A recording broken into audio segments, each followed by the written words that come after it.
Hey everyone, welcome back to another Banned Wagon tutorial vid. I'm here with Janine and Stevo, Hello. Hello. and we're going to be showing you how to do offset block stuff, which allows you to do a bunch of stuff like walk through fake blocks and change the contents of blocks and change how blocks are rendered, and just general usefulness with contraptions and stuff. All of the tricks that you've seen rely on one simple trick to offset a block in the editor. Now, the blocks aren't ever really truly offset in the editor. If you hover over it, you'll see that it has a nominal position in its top right corner and an actual position where you see the block rendered. When you hit play, the block will seem to snap to its nominal position, but that's only visually. The actual physics of the block remain in the offset actual position. Furthermore, if you break the block, the game kind of forgets to remove the sprite of the block, and it sort of stays there, and now you have an intangible block. Yeah. So how do you make an offset block? So you want to get a track, you want to get the block that you're making offset, put it on the track, delete the track. We won't be seeing that one again. We're going to make a curve track in a different position. We're going to put a claw on it. We're going to put a hammer bro in the claw. We're going to make it a sledge bro. Play, pause. We're going to press back until the original track reappears. That. You're going to delete the claw, take the block off the track, press back once, take it off the track again, and now we have our offset block on this curve track that we're dragging around. So you're going to put this wherever you need your offset block, and you need to have decided that beforehand because you can't move it once you place down the track and then delete it. Lastly, we need to delete this remaining horizontal track, otherwise the level is corrupt. So make sure you delete that afterwards. So as you've noticed, the process to make these is a little bit long, so there's a special method to make a lot of them at once. It's very similar to the original. You start with the same setup, but after you've made your first offset block here, in order to create more quickly, you can put another block on the track, take it off, undo to get it back on the track, take it off again, and now this new block will be linked to your curve track like before. You can repeat this process to make a lot of offset blocks quickly. You can even do this with other kinds of blocks, as long as they're a kind of block that can go on a track.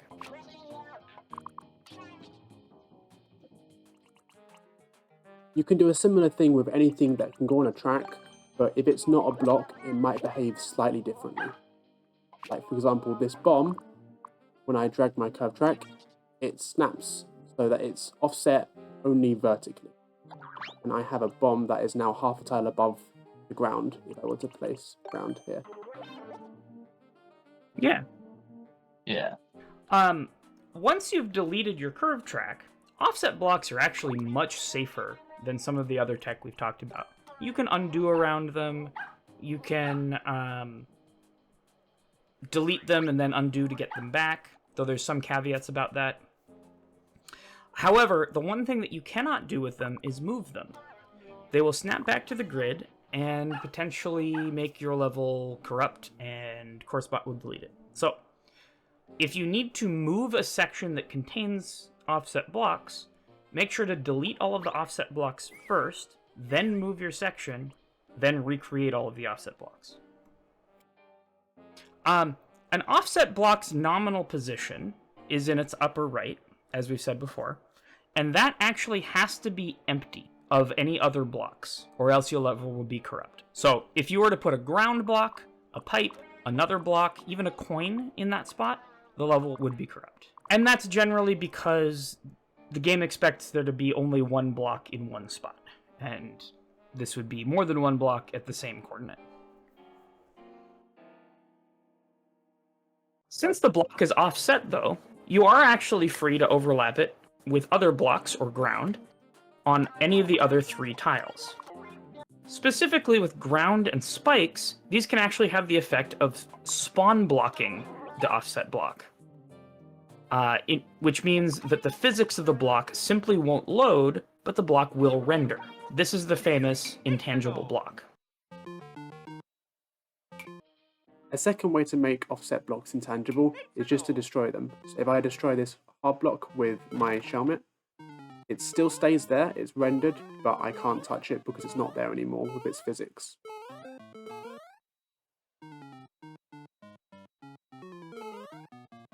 So when a block gets destroyed like that, it's supposed to make the sprite disappear. But this one didn't do that, which is kind of weird, right? Well, it still tries to. So if you place another block in the bottom left corner, interesting things will happen. Yeah, so basically, normally when you destroy a block, the game has to do two separate things. It has to remove the block's physics, and it has to remove the block's rendering, to de-render it.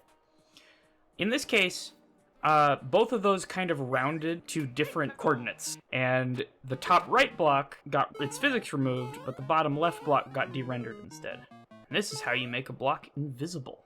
It's still there, you can actually destroy that one with your shellmet too. And this effect will work with anything that counts as a tile. So not only blocks that can go on tracks, but also red coins, switches. And when you interact with the blocks, they generally come back. So if I stood on a donut or I hit a switch, they would come rendered again. Basically, anytime a block starts to have an animation, it renders itself again. This is great for making invisible blocks, but you'll notice I still have a leftover thing in the top right here. That's not great if we want to make invisible setups. So how can we fix that? Well, if you replace the offset hard block with an offset hidden block, there's a nice advantage of hidden blocks that you can use. When I hit the hidden block, it will de-render the cloud block, but then it will render itself a few frames later. If you destroy the hidden block immediately when it's being hit, then a nice thing happens where we get a de-rendered cloud block and an exploded hidden block. So we have a de-rendered cloud block with no residue at all.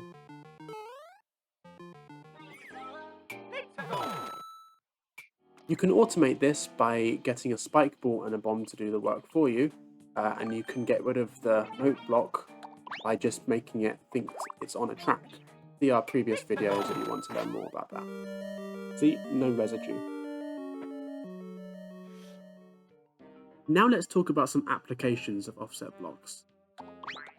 Relating to scroll stops, there's some fun things you can do with offset hard blocks. If I have an offset hard block in either this position or this position relative to my scroll stop, the scroll stop is still intact.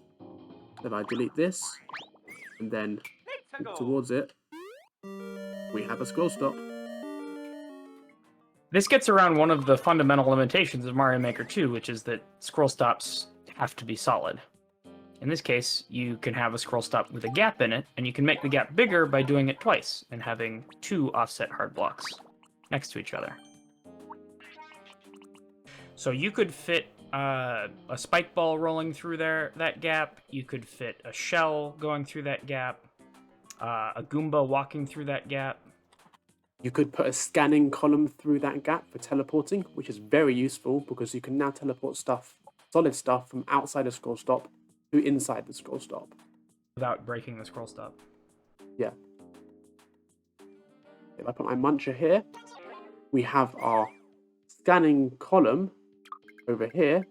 It's scanning down to this row, which corresponds to the hole in the scroll stop. It's important to note that you've also used an offset block for the scanning column, so that it scans to an offset location.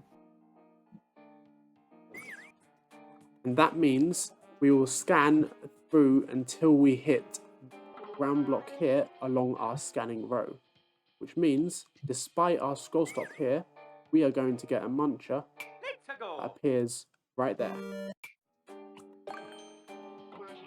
You can even overlay other blocks on top of the offset block, and it will remain a scroll stop. However, and this is the weird part, that we don't quite understand why this is. If the offset block was the most recently placed thing, then it will not form a scroll stop. So this is the first introduction of something that depends on placement order. There's a really fun and clever way to use this, though, which is you can use this to toggle a scroll stop. So if we place a switch block here and make sure that the offset block is the most recently placed one, then the switch block will stop it from being a scroll stop only if it's solid. And this introduces a fun bit of magic which is healable scroll stops. A scroll stop that you can break and then reset. If this isn't working for you, check that the offset block is the most recently placed one by deleting it and undoing.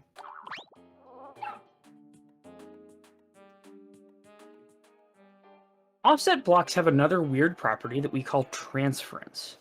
In order for transference to occur, you need an offset block that's either been destroyed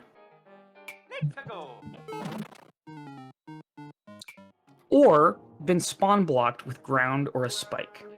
It also needs to be the most recently placed regular block in its 2x2. When you have this situation and you hit another block that's in the offset block's 2x2, the properties of that block will be moved to the position of the missing offset block. Weird, right? We don't really know why this happens, but it can be very, very useful for some setups. Now remember, in order to get it to happen, your offset block has to be the most recently placed. So if it's not working, delete the offset block and undo to get it to be most recent. This is quite a complex idea, so we'll reiterate. What transference does is that it moves the block that was interacted with from its original position to the position of the offset block. Additionally, the rendering gets moved to the top right of the 2x2 as you see of the switch here. You may have seen this tech used in the JTTC collab We're Peeping Your Thinking, which was a fantastic level. And this is how they moved the switch block from one place to another. Yeah. Next, let's talk about what qualifies as one of these interactions which initiates transference. So if you pay attention when you interact with any of these blocks, you'll see that it gets rid of the tile, does its little animation, then brings the tile back. That's most obvious with the donut block when you drop it and it falls off screen. But basically that process of doing the animation is what makes it transfer to where an offset block is. And a transferred block can be used as an interaction block for the next transfer. You can chain them. If I tap this note block, the hitbox will move to the position of this hard block, but it's overlapping tile with this ground block, which is overlapping a tile with this hard block, which qualifies the moved note block in its new position as an interactable block for this hard block. So to demonstrate, I hit this note block, it's no longer here because it's here, and hitting the note block in its new position transfers it over again, the new position, and the new position, and the new position, so on. This also works in a vertical column with our blocks here, here, and here, and you start your note block at the bottom. Also note that the placement order is very important for this. You need this hard block to be placed most recently, this one to be placed second most recently, third most, etc. And to do that, you just delete all of your hard blocks from right to left, and then press back until you're back to wherever you wanted. So if you do this transference thing with a donut block, it has some extra weird effects. You can see that the sprite appears lower than where the block is. You can see that it shows a tile inside of where those spikes are, which would be ground. So if those were ground, you wouldn't see it, but you can see in the spikes. And also it replaces the sprite of that question block. We don't really know why the donut does all this stuff, but it just does weird things.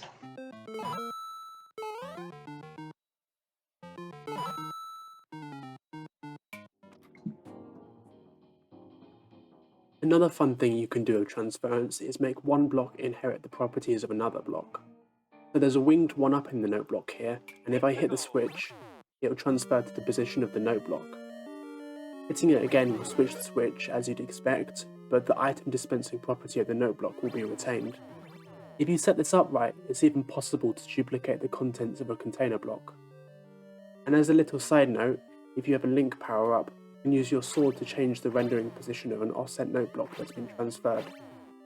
This also works with Cape and Tanuki. Another cool thing you can do with Transference is you can make blocks spawn downwards. This works with a number of items in the block, but whether it works or not will depend on the hitbox of the item. So for example, I can do it with a POW, a Shelmet. I can even do it with some big enemies.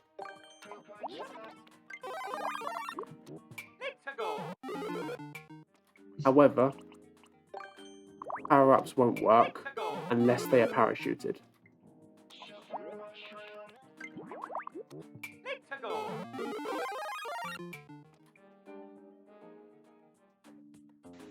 So here's a little application of a couple of the things that we've shown. So there's a offset block on a question block and next to a scroll stop. So when you trigger that question block, it's going to transfer into the offset block and then be in the scroll stop and cause it to not be a scroll stop anymore. And what you can also do is now you can destroy that block and it will be a scroll stop again.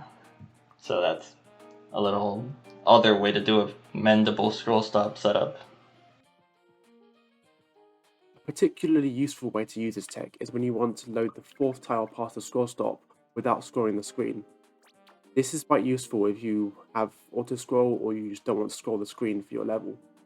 This allows you to link loading of the fourth column with a simple switch being hit if you use a setup like this. And what it does is it breaks open the scroll stop for a few frames, but then heals it fast enough that the scroll stop tries to snap back.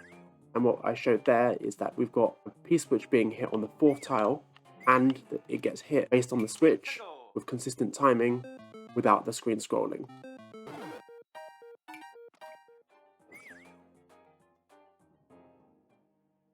Another way of loading the fourth column past the scroll stop without scrolling the screen is using mending scroll stops based on an instant switch hit. This can be used as a detector for when the player walks up to the scroll stop, loading the fourth tile past the scroll stop, and then mending the scroll stop before the screen can scroll on any further. So to show this in a one screen wide room, I can load the screen wide and then the switch will be hit when I walk past the halfway point and the screen doesn't get scrolled at all. Bear in mind though that this doesn't work if Mario is running at full speed because the screen's scrolling too fast for the scroll stop to be able to be caught in time. As we mentioned before, this is particularly useful for teleporting cases because you can't usually load a teleport with consistent timing based on a switch being hit. Whereas with this, it is technically scrolling loading, but the screen doesn't actually scroll. So if I had a teleporting setup loading from this fourth tile, we could make it happen with consistent timing based on either the switch or the player walking past a certain point, and it wouldn't scroll the screen.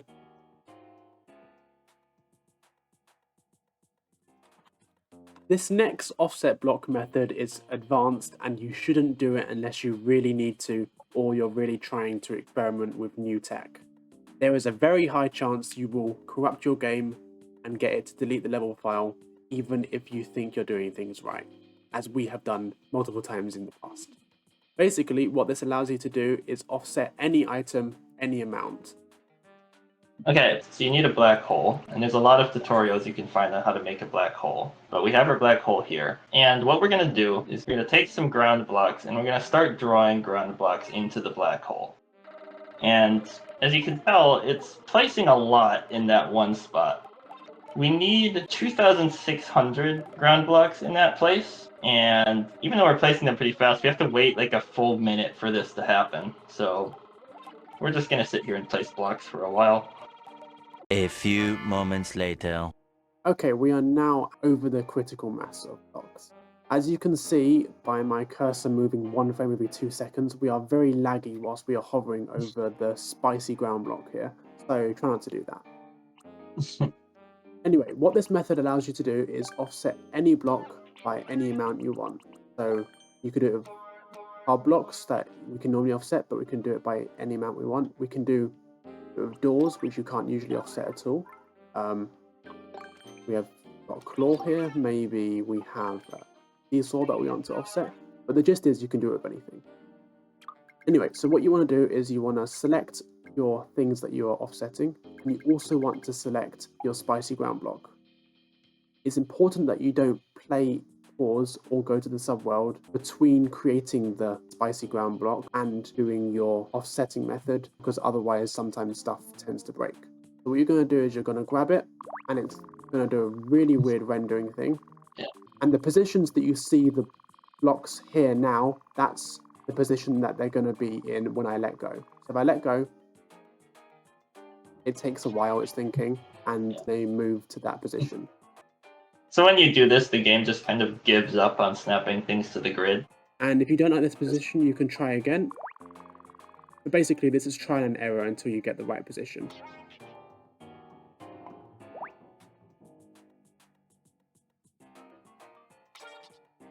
There you go.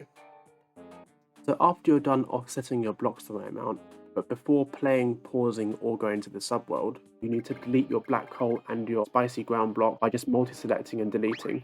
And that's really important that you do it without playing, pausing, going to the subworld, or coming back, because if you do that, some of the ground blocks will become inaccessible, and we think that is because you can only multi-select a certain number of blocks at a time. But anyway, now we're going to go to the subworld, come back, multi-select where the black hole and the offset ground blocks were. Part of the black hole is still there, but all of the ground blocks are gone, we think. We can check that by doing a corruption check. And given that it asks you if you want to clear check, that means your level isn't corrupt. And that means all of the ground blocks are gone. So now we are left with some nice offset blocks. And as you can see, the nominal position of this hard block is now in the bottom of where that hard block actually is in terms of its physics. I can put some ground blocks here, for example, to do that, and the hard blocks will snap to the bottom, and their physics have been removed by the top blocks instead of the bottom ones. It's very important that you make a backup of your level before you try and create your offset blocks.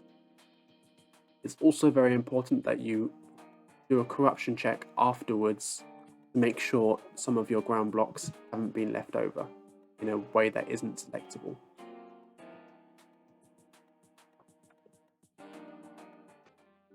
So an interesting thing when you have an offset block in the editor is that the nominal position is still kind of considered to have a solid block there.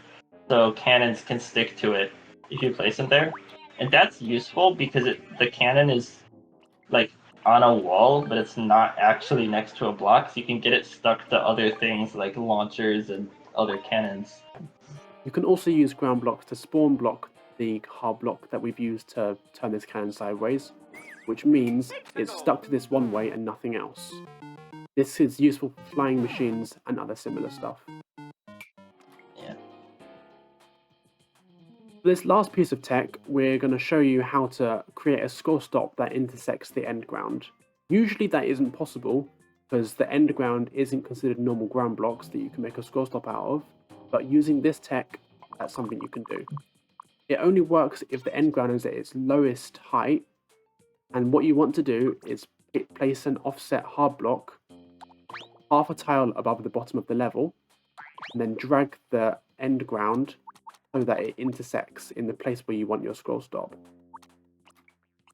And unlike other blocks in that position, the offset hard block won't be deleted.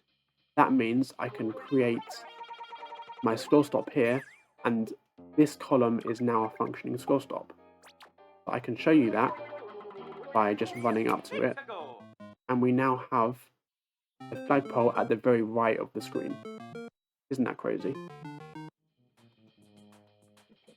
Yeah, as you can see, there's a lot of stuff that we still don't understand. That's how this game works. Just try stuff until it works or doesn't. And excited to see what y'all come up with. And just remember that a glitch is not in itself a troll, right? You need to maintain some kind of illusion that the level is real and it works by the rules that the player thinks that it does. Yeah, and anyway, that's about it. See ya. That's it. Bye. Get out of here.